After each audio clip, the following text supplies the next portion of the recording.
ಇತ್ತ ಹೈಕೋರ್ಟ್ ನಲ್ಲಿ ಎಫ್ಐಆರ್ ರದ್ದು ಕೋರಿ ಅರ್ಜಿಯನ್ನ ಸಲ್ಲಿಕೆ ಮಾಡಲಾಗಿದೆ. ಕೋರ್ಟ್ ನಲ್ಲಿ ಎಫ್ಐಆರ್ ರದ್ದು ಕೋರಿ ಅರ್ಜಿ ವಿಚಾರಣೆ ಸಾಗ್ತಾ ಇದೆ.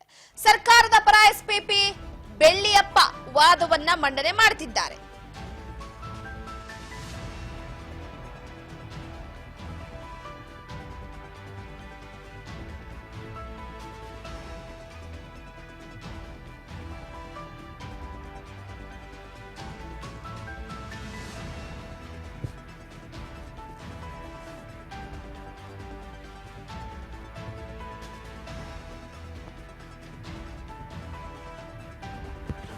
ಎಸ್ ಪ್ರಮುಖವಾಗಿ ಒಂದು ಕಡೆ ಸಿಟಿ ರವಿ ಪರ ಹಿರಿಯ ವಕೀಲರಾದಂತ ಸಂದೇಶ್ ಚೌಟ ವಾದವನ್ನ ಮಂಡಿಸ್ತಾ ಇರುವಂತದ್ದು.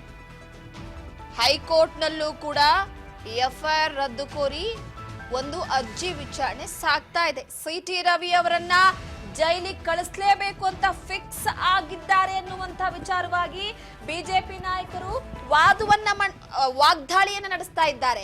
ಇತ್ತ ಕೋರ್ಟ್ ನಲ್ಲಿ ಎಫ್ಐಆರ್ ರದ್ದು ಕೋರಿ ಅರ್ಜಿ ವಿಚಾರಣೆ ನಡೀತಾ ಇದೆ. ಸರ್ಕಾರದ ಪರ ಎಸ್ಪಿಪಿ ಬೆಳ್ಳಿಯಪ್ಪ ವಾದವನ್ನ ಮಂಡಿಸ್ತಾ ಇದ್ದಾರೆ. ಎಸ್ಪಿಪಿ ಆಗಿ ಬೆಳ್ಳಿಯಪ್ಪ ವಾದ ಮಂಡಿಸ್ತಾ ಇರುವಂತದ್ದು. ಸಿಟಿ ರವಿ ಅವರ ಪರ ಹಿರಿಯ ವಕೀಲರಾದಂತ ಸಂದೇಶ್ ಚೌಟ ಅವರು ವಾದವನ್ನ ಮಂಡಿಸ್ತಾ ಇದ್ದಾರೆ. ಯಾವುದೇ ಕಾರಣಕ್ಕೂ ಕೂಡ ಸಿಟಿ ರವಿ ಅವರಿಗೆ ಒಂದು ಕಡೆ ಬೇಲ್ ಕೊಡಬಾರ್ದು ಅನ್ನುವಂತಹ ವಿಚಾರವಾಗಿ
ಜನಪ್ರತಿನಿಧಿಗಳ ಕೋರ್ಟ್ ನಲ್ಲಿ ನಾಳೆಗೆ ಬೇಲ್ ವಿಚಾರಕ್ಕೆ ಸಂಬಂಧಪಟ್ಟಂತೆ ಮುಂದೂಡಿಕೆ ಆಗಿದ್ರೆ ಈಗ ವಾದವನ್ನ ಆಲಿಸಿದ್ದಾರೆ. ವೈದ್ಯಕೀಯ ವರದಿ ಕೇಳಿದ್ದಾರೆ ನ್ಯಾಯಾಧೀಶ ಎಂಜಿ ಉಮಾ ಅವರು.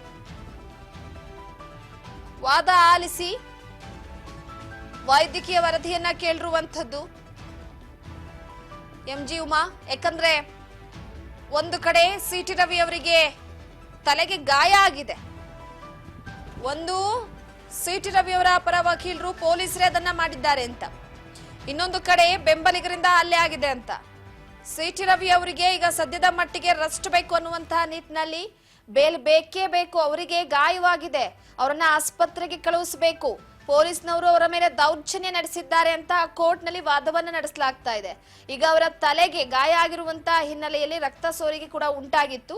ಈಗ ಮತ್ತೊಂದು ಕಡೆ ಸರ್ಕಾರದ ಪರ ಎಸ್ಪಿಪಿ ಆಗಿ ಬೆಳ್ಳಿಯಪ್ಪ ಅವರು ವಾದವನ್ನ ಮಂಡಿಸ್ತಾ ಇದ್ದಾರೆ. ಇನ್ನೊಂದು ಕಡೆ ಸಿಟಿ ರವಿ ಅವರ ಪರ ಸಂದೇಶ್ ಚೌಟ ಅವರು ವಾದ ಮಂಡಿಸ್ತಾ ಇರುವಂತಹ ಹಿನ್ನೆಲೆಯಲ್ಲಿ ಈಗ ಇನ್ನೊಂದು ಕಡೆ ನ್ಯಾಯಾಧೀಶೆಯಾದಂತಹ ಎಂಜಿ ಉಮಾ ಅವರು ವೈದ್ಯಕೀಯ ವರದಿಯನ್ನ ಕೇಳಿರುವಂತದ್ದು. ಏನಾಗಿದೆ ಎತ್ತ ಇದ್ರ ಬಗ್ಗೆ ಗಮನಿಸಿ ಬೇಲ್ ಕೊಡ್ಲಾಗುತ್ತಾ, ಜಾಮೀನ್ ಕೊಡ್ಲಾಗುತ್ತಾ, ಅಥವಾ ನ್ಯಾಯಾಲಯದ ಅಂದ್ರೆ ಪೊಲೀಸ್ ಕಸ್ಟಡಿಗೆ ಒಪ್ಪಿಸಲಾಗುತ್ತಾ ಅನ್ನುವಂತಹ ವಿಚಾರಕ್ಕೆ ಸಂಬಂಧಪಟ್ಟಂತೆ ಸದ್ಯಕ್ಕೆ ಪ್ರಶ್ನೆಯಾಗಿ ಕಾಡ್ತಾ ಇದೆ. ಒಟ್ಟಾರೆಯಾಗಿ ಸಿಟಿ ರವಿ ಅವರು ಬರಬೇಕಾಗಿದೆ. ಸಿಟಿ ಅವರು ಬಂದ ತಕ್ಷಣವೇ ಸಿಟಿ ರವಿ ಅವರ ವಿಚಾರಕ್ಕೆ ಸಂಬಂಧಪಟ್ಟಂತೆ ಸೊ ಎಲ್ಲೋ ಒಂದು ಕಡೆ ಈ ಒಂದು ಅರ್ಜಿ ವಿಚಾರಣೆಯಾಗಿ ಅಂತಿಮವಾಗಿ ಮುದ್ರೆ ಬೀಳಲಿದೆ. ಆದ್ರೆ ಜನಪ್ರತಿನಿಧಿಗಳ ಕೋರ್ಟ್ನಿಂದ ನಾಳೆಗೆ ಮುಂದೂಡಿಕೆ ಮಾಡಲಾಗಿದೆ.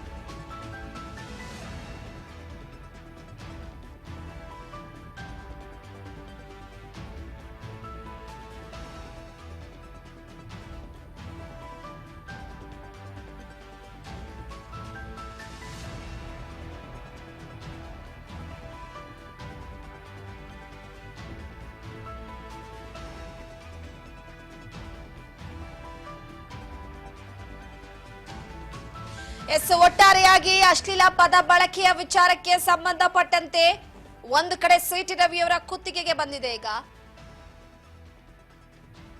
ಪೊಲೀಸ್ ಕಸ್ಟಡಿಗೆ ಕೇಳ್ತಾ ಇದೆ. ಇನ್ನೊಂದು ಕಡೆ ಜಾಮೀನು ಅರ್ಜಿ ಬೇಲ್ ವಿಚಾರವಾಗಿ, ಇನ್ನೊಂದು ಕಡೆ ಜೈಲಾಗುತ್ತಾ ಅಥವಾ ಬೇಲ ಅನ್ನುವಂತಹ ಪ್ರಶ್ನೆ.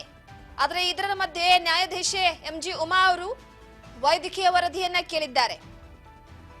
ಹೈಕೋರ್ಟ್ನಲ್ಲೂ ಕೂಡ FIR ರದ್ದು ಕೋರಿ ಅರ್ಜಿಯನ್ನು ಸಲ್ಲಿಕೆ ಮಾಡಲಾಗಿರುವಂತದ್ದು. ಕೆಲವೊಂದಿಷ್ಟು ವಾದ ಪ್ರತಿವಾದವನ್ನ ಆಲಿಸಿ ತದನಂತರ ಏನಾಗುತ್ತೆ ಅನ್ನುವಂಥದ್ದನ್ನ ಕಾದಷ್ಟೇ ನೋಡ್ಬೇಕಾಗಿದೆ.